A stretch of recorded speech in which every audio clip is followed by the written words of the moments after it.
Assalamualaikum warahmatullahi wabarakatuh. Perkenalkan, nama saya Risma Rustam dari program studi teknik informatika, dan sekarang saya berkuliah di kampus STAR.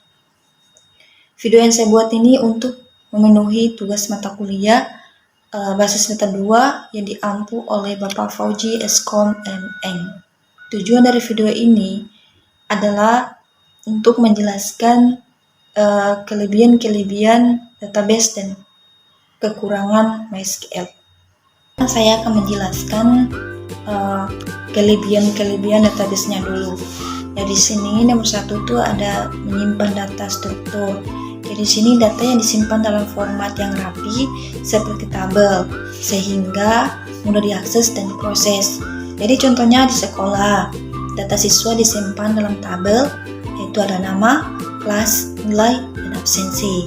Jadi guru bisa langsung melihat siapa yang belum hadir atau siapa yang nilainya belum cukup. Terus nomor 2, mengurangi redundansi data. Jadi database yang mencegah duplikasi data dengan sistem relasi antara tabel. Jadi contohnya di toko online, informasi pelanggan disimpan satu kali saat pelanggan melakukan banyak transaksi.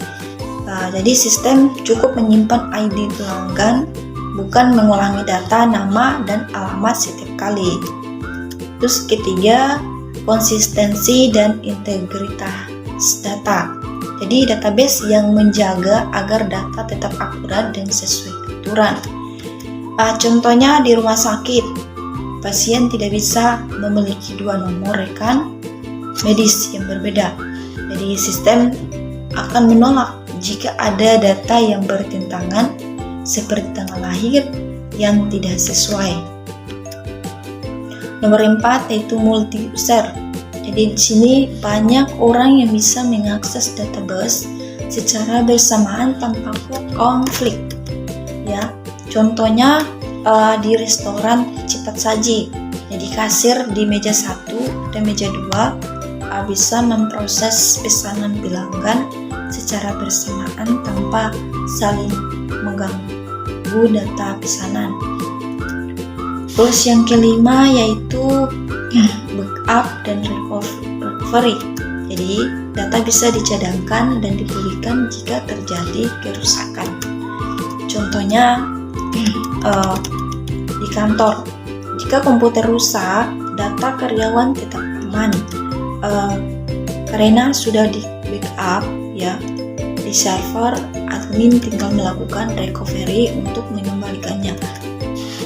Terus yang keenam itu menggunakan query. Jadi query ini adalah perintah atau permintaan untuk mengambil, menambahkan, mengubah atau menghapus data dari database. Jadi contohnya itu kita berbelanja online ya. Contohnya itu belanja online. Contohnya saat kamu mencari sepatu olahraga ukuran 49 warna hitam di aplikasi e-commerce. Jadi manfaatnya adalah sistem database langsung menampilkan produk yang sesuai dengan kriteria tanpa harus scroll semua barang. Contoh yang kedua yaitu rumah sakit. Rumah sakit tuh misalnya contohnya tuh petugas mencari riwayat medis pasien hanya dengan mengetik nama atau nomor rekam medis. Jadi manfaatnya dokter bisa langsung melihat riwayat penyakit, alergi, dan obat yang pernah diberikan.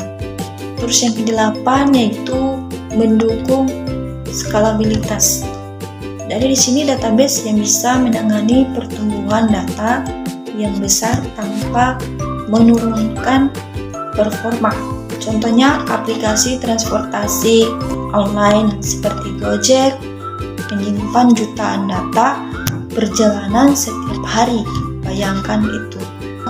Jadi sistem tetap berjalan lancar karena database dirancang untuk skala besar. Baik, sini saya akan menjelaskan lagi kekurangan MySQL. Teman-teman dalamnya di sini ada beberapa poin. Yang pertama, keterbatasan pada fitur transaksi. Contohnya saat kamu belanja online dan membayar. Jadi jika koneksi terputus di tengah proses, sistem bisa gagal membatalkan transaksi akibatnya uang bisa terpotong tapi pesanan tidak tercatat. Terus yang poin kedua yaitu kurang cocok untuk big data yang kompleks. Contohnya itu aplikasi seperti YouTube atau TikTok yang menyimpan miliaran data video, komentar, dan interaksi pengguna akan kesulitan jika hanya menggunakan MySQL. Mereka butuh sistem yang lebih kuat seperti Hadoop atau Cassandra. Ketiga yaitu replikasi kadang rumit. Contohnya jika kamu mengakses aplikasi dari dua lokasi berbeda, misalnya Jakarta dan Surabaya, dan data stok barang tidak sinkron karena replikasi gagal, kamu bisa melihat barang tersedia pada hal sebenarnya sudah habis. Terus poin keempat yaitu fitur lanjutan terbatas. Contohnya tuh jika kamu membuat aplikasi pencarian resep masakan, hasil pencarian bisa lambat atau tidak akurat karena fitur pencarian teks tidak sekuat database lainnya seperti PostgreSQL atau Elasticsearch. Poin kelima yaitu manajemen user dan keamanan. Contohnya itu dalam sistem sekolah, jika guru, siswa, dan admin punya akses berbeda, pengaturan hak akses bisa jadi rumit dan berisiko jika tidak dikonfigurasi dengan benar. Terus poin keenam yaitu performa tertentu. Jadi contohnya aplikasi absensi karyawan yang harus menampilkan laporan bulanan dari ribuan data bisa jadi lambat atau membuat pengguna menunggu lama. Jadi teman-teman, itulah beberapa kelebihan dan kekurangan dari database dan MySQL. Apabila ada kata-kata yang kurang, saya mohon maaf. Wabillahi taufiq wal hidayah. Wassalamualaikum warahmatullahi wabarakatuh.